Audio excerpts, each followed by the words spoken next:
Welcome to Raider Cop Podcast. I'm your host, Al Martinez, also known as Alpha Mike. You are listening to episode 362. Today's episode is Leo and the M&P. Leo standing for Law Enforcement Officers. And they are loving the M&P pistol.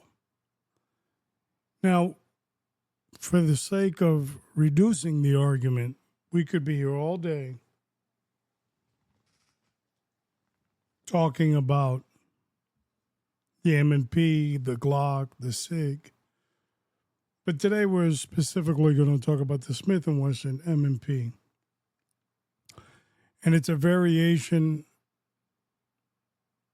pistol that was created, M&P standing for military police, and it was created for the law enforcement community specifically, whether it was in military or civilian policing.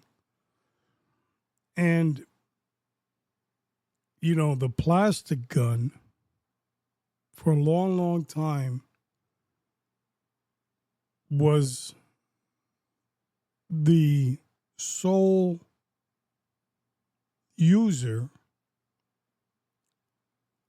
or brand for policing, and that would be the Glock. The Glock was on another frequency. It was that gun that everybody had to have. It was the mid to late 80s. The Glock had hit the market, and many people in law enforcement would ridicule the Glock as saying, it's a plastic gun, it's going to melt if you leave it in your car, blah, blah, blah. But it would dominate law enforcement for almost 40 years. And I would say in the last decade,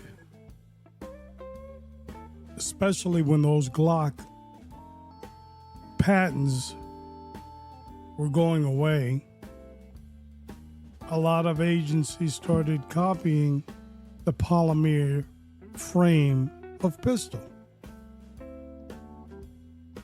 And I've always said that the reason that Glock became popular for law enforcement agencies was not specifically because the Glock was a perfect gun. It was reliable, but there were weapons and pistols out there far better. The reason they didn't use them is because the Glock was relatively cheap. You could buy them in bulk and pretty easy on the maintenance. And that's why agencies really brought it. Well, after those patents went out in about 25 years, a lot of agencies started copying that polymer frame and creating their own versions of it. Smith & Wesson specifically came out with the M&P, and that's what we're going to talk about today. But before we dive into all that, because that was just our introduction, we've got a lot to talk about today as well. We're going to speak on what's been going on in the U.S. Our country is, as of today, as of this 23rd of February, the United States, another threat on the president's life at Mar-a-Lago. Subject was killed by deputy in Secret Service. And the U.S. Hockey Olympic team won the gold medal. Haven't had that since 1980. That was exciting. They beat the Canadians. Moment of silence for the Canadian Frogs. And We're still on a hold with Iran. And of course, we are inching closer to dealing with Iran, the Russian-Ukraine war, at that negotiation, an ongoing dispute, hopefully is reaching its limits. And Mexico is currently burning, mostly because Mexico itself is that one of their cartel bosses were killed by law enforcement in Mexico, and as a result, the cartel is not too happy, so they decided to burn Mexico, shoot people up, and just terrorize the Mexican people. It's about courage, you know, and this is why they have the country held hostage. People are afraid of them. But it's time for Mexico, I believe, to stand up. If you want these cartel and drug dealers out of your country and you want your country back, an institution that constantly and consistently terrorizes its people, now's your time. Is it going to be easy? No. It could take a decade or more. Ask the Italians when they fought against the mafia in Sicily, or the Colombians. It's not easy, but you have to start somewhere. And showing weakness, negotiating, they immediately went into like a hostage negotiation, list of demands. The cartel. How do you go to a list of demands? What do you mean? Or else we're going to do. Well, I think it's time for the Mexican government and the Mexican military to give them the cartel, their list of what they're going to do. But we'll see what happens. In the meantime, be proud to be an American. Be joyful that God has given us this position of living here in this not perfect, but just perfect country that we live in. We are blessed beyond measure. Stop whining. Be happy. Smile. Take pride in who you are and stop kicking your neighbor. Yeah, we know who the crazy lefties are, but every family has a nut, so just ignore it. Today's episode is number 362. We are talking about the M&P. The title of it is the Leos and the M&P. And we're going to dive into that in a second. But before we get to that, let's open up our Bibles. We are going to open up to the book of HABAKKUK, chapter 2, verse 1. And it says, I will stand my watch and set myself on the rampart and watch to see what he will say to me and what I will answer when I am corrected. Of course, he being God. So, it's a very simple verse. It basically talks about when you're out and about and on the watch, and God wants to discuss something with you. And as it says here, what will I answer when he is correcting me? And nobody likes to be corrected, especially about God, but it's a part of the Christian walk. So if you don't dive into the Bible, I encourage you to do so. Take a look at it, read these verses, what they mean. Go to a loving Bible-based church and learn. It's not going to kill you. It's only going to make you better, stronger, and everlasting if you play your cards right. Today's episode 362, we are talking about the M&P and how law enforcement has embraced this M&P pistol in its arsenal. So let's take a little stab at some of the agencies that have gotten into the M&P, and we're proud that they have done it. So over 276 agencies in the United States are using the M&P as the department issued, mostly the 40 millimeter and the 45 millimeter. These specific 276 agencies. What we can say about that, and we'll explain a little bit more about the 40 caliber, some agencies, notable agencies that are taking part in that is the Miami Beach Police Department, which ordered 460 pistols from Smith & Wesson with a 40 caliber. The Passaic County Sheriff's Office in New Jersey, they upgraded theirs to the 45 caliber, and they ordered 660 pistols. The Hartford, Connecticut Police Department, they also have the 45 caliber, and they ordered roughly 500 pistols. Colorado Springs, Colorado, 40 caliber, they ordered 500 as well. Atlanta Police Department, which is a lot bigger department from the ones I've mentioned, used the 40 caliber, and they ordered 1,900 pistols, MPs from Smith & Wesson. And finally, the Charlotte, North Carolina Police Department ordered 40 calibers, and they ordered 1,650 of those pistols.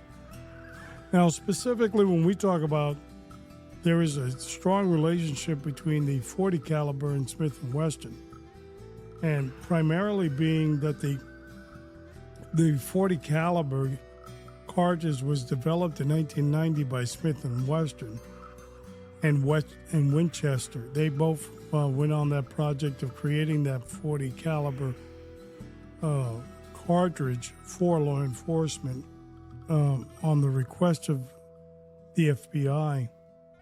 And it provided a balance between the 9mm and the 45, that 40 being the sweet spot right in the middle.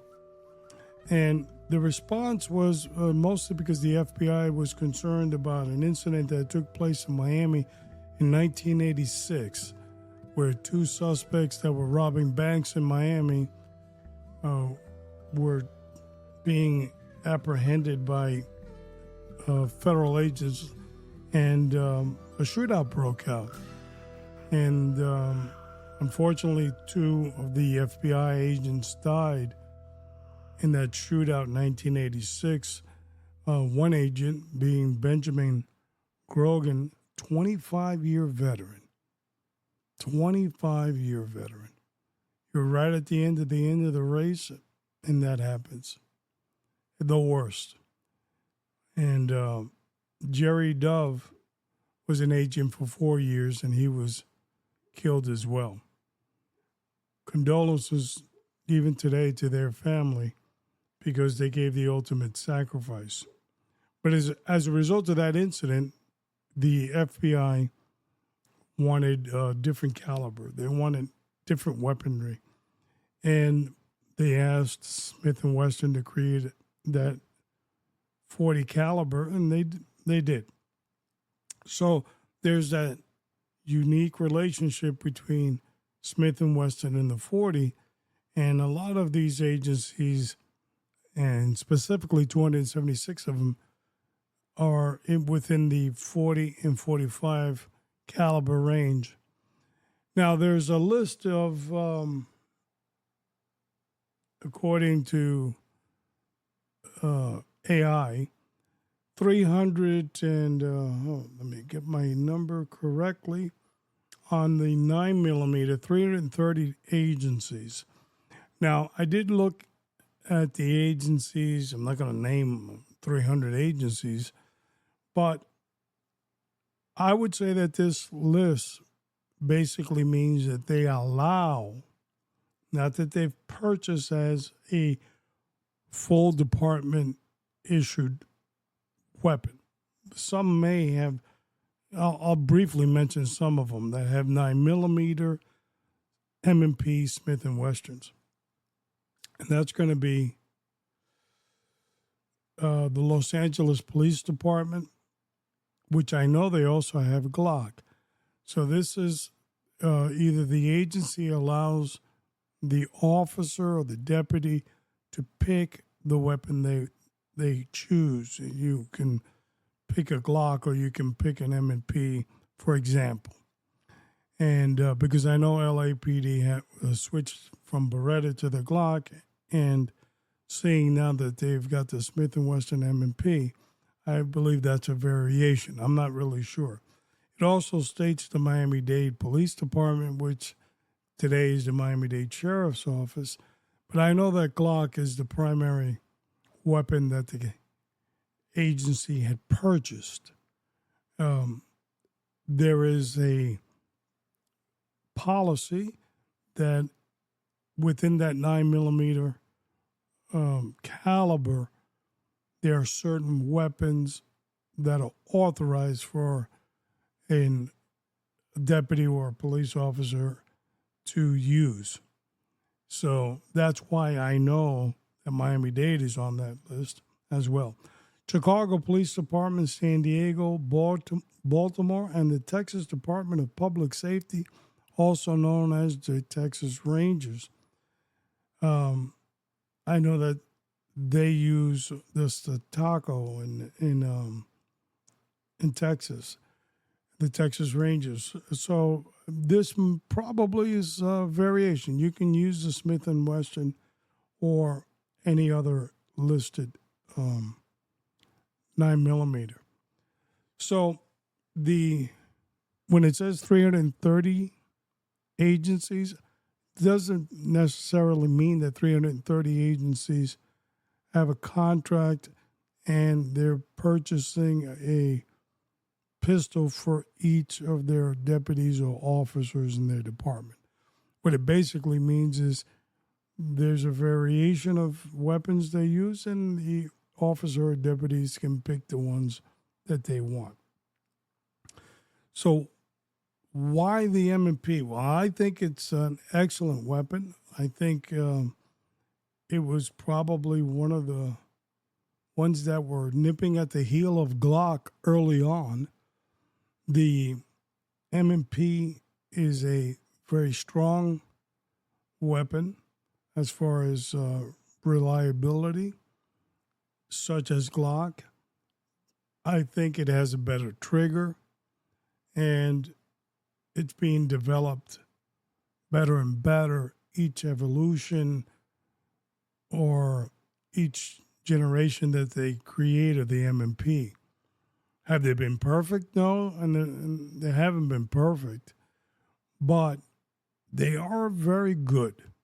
I can say that. They're up there with the best, and the reliability is important. The pricing is important too.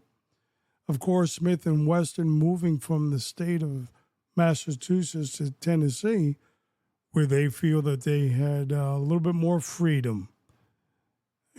Sometimes it becomes very difficult to be a gun manufacturer in a blue state. They're trying to put you out of business. You do realize that. So Smith & Wesson had enough.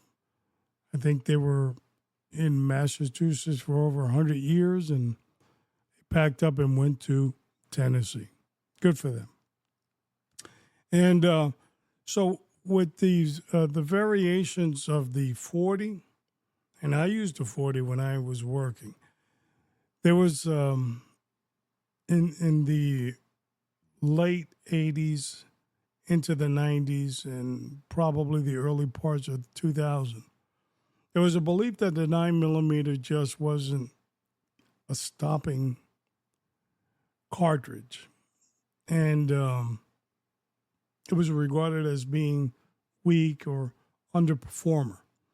And so a lot of officers and deputies went to the 40. The 45 was also good, but a very heavy caliber. And, you couldn't have as many in your magazine, for example, because it was 45 caliber was a lot bigger than the 40. So the 40 was that sweet spot that everybody liked, and I used it, and it was big in, 47 would say, was bigly in the law enforcement agencies in America, and rightfully so. But through better technology and advancement, the 9mm now has just as good stopping power and a lot smaller in size. The cartridge, meaning that you can have a larger capacity in your magazine. So as technology evolves, so does weaponry. Now, of course, the 40 is the parent of the 40 is the 10mm. And it's a caliber that really wasn't adopted by law enforcement. It does have stopping power, a little bit more than the 40. The round is a little bit longer, but law enforcement did not embrace it. Most law enforcement agencies will take the guidance of the Federal Bureau of Investigation, and that's why many of them have the 9mm. It's a weapon that they like. They feel that it's probably a lot. It has stopping power. They're using the hollow point, but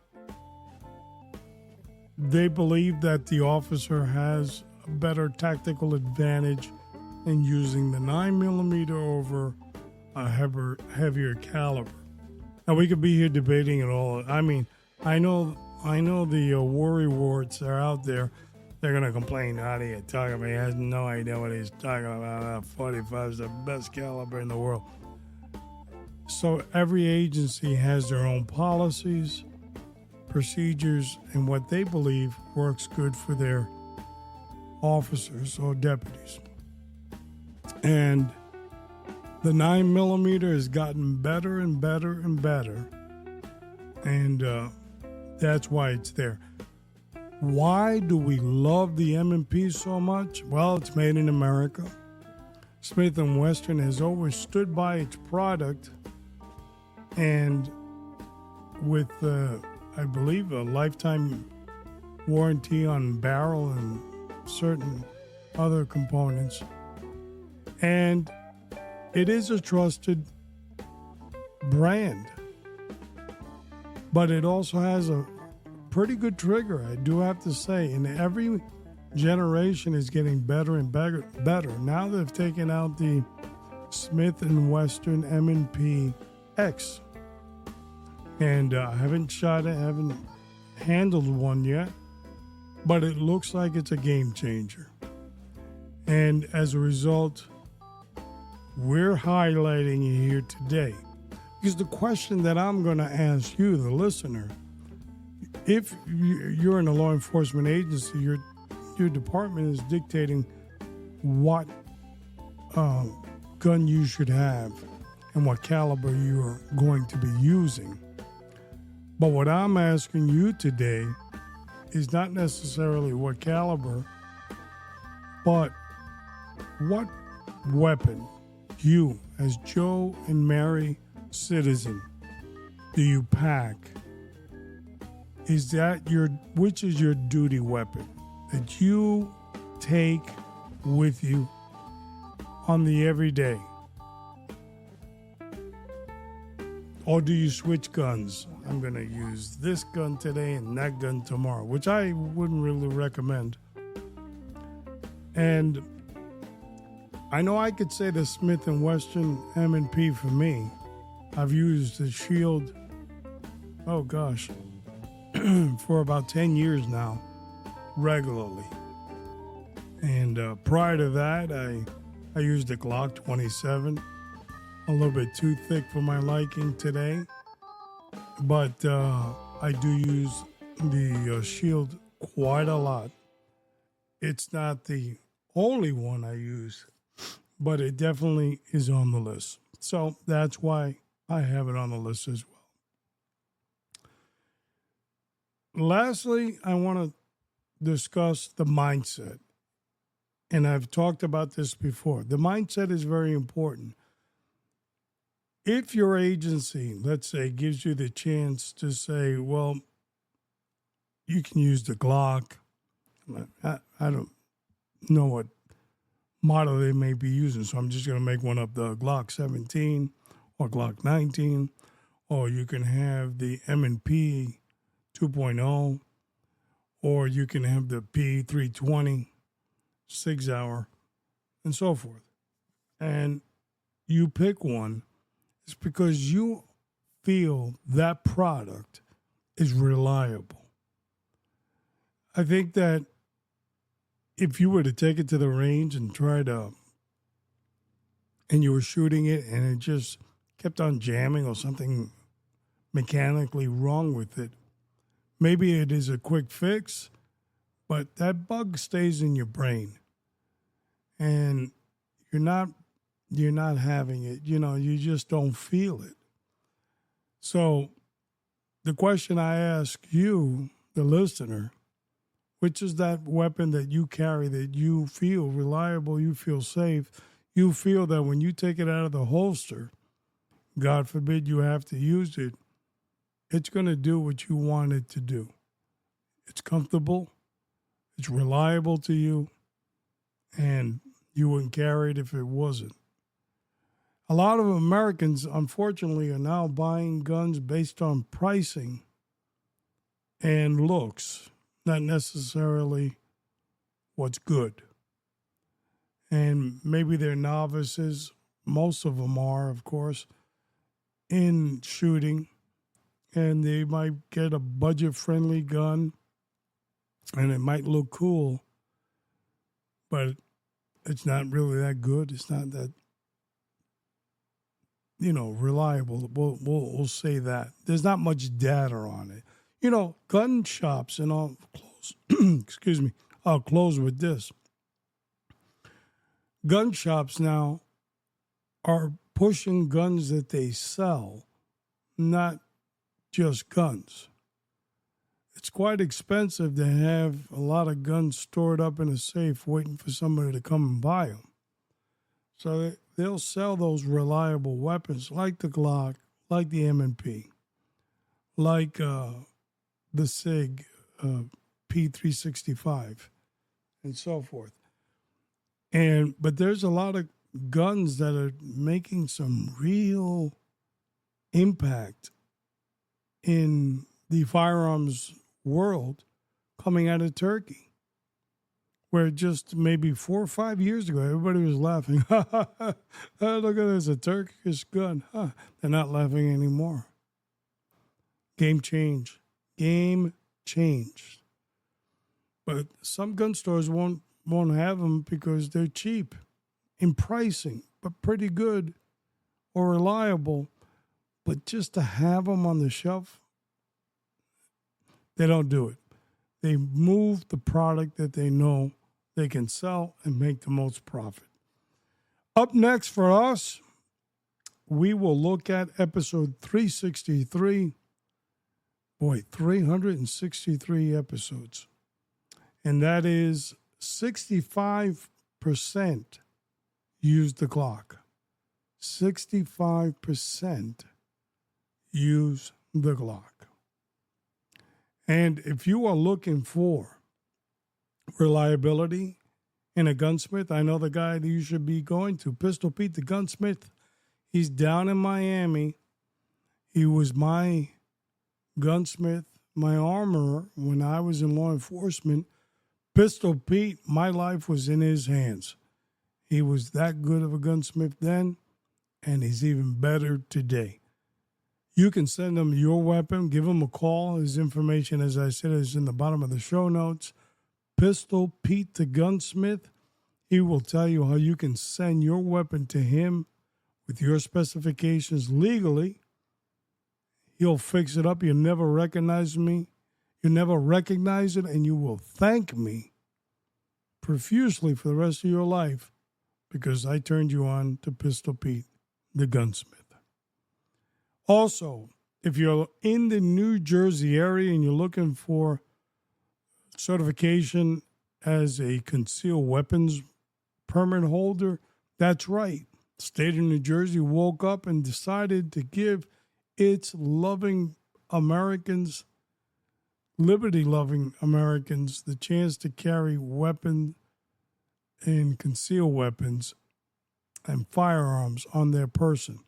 And my buddy Karis, better known as Kilo Sierra, is one of those master instructors in New Jersey that teaches the course. And you can give him a good look at Sepulveda Inc. That is spelled Sepulveda, and of course, Inc.com. And his information is down at the bottom of the show notes as well. He's got a lot of classes. He's booked. Don't waste time. Get on it if you're in the New Jersey area. And if you're down in South Florida, my buddy Amado, AAA, AAA Gun Safety of down in South Florida, gunsafety.com. So it's AAA gunsafety.com. And as always, in Tampa Bay, looking for reliable gun training, whether you're intermediate or beginner or what have you, you give us a call at RadarCopTAC.com, RadarCopTAC.com, and our number is 813-942-7400. And you can give us a call or send us an Instagram email at RadarCopPodcast, all one word, at proton, PROTON.me, M-E. And if you want to hear all our podcasts from number 1 to number 362, that's a lot of listening, you can do so by going to RadarCop.com, RadarCop.com. It has been my honor and pleasure to be your host today. Continue to pray for yourself because without you, we have nothing. Continue to pray for your family, your community, the law enforcement agencies that serve you. And most important, continue to pray for the United States of America. This is Alpha Mike, and I'll see you downrange.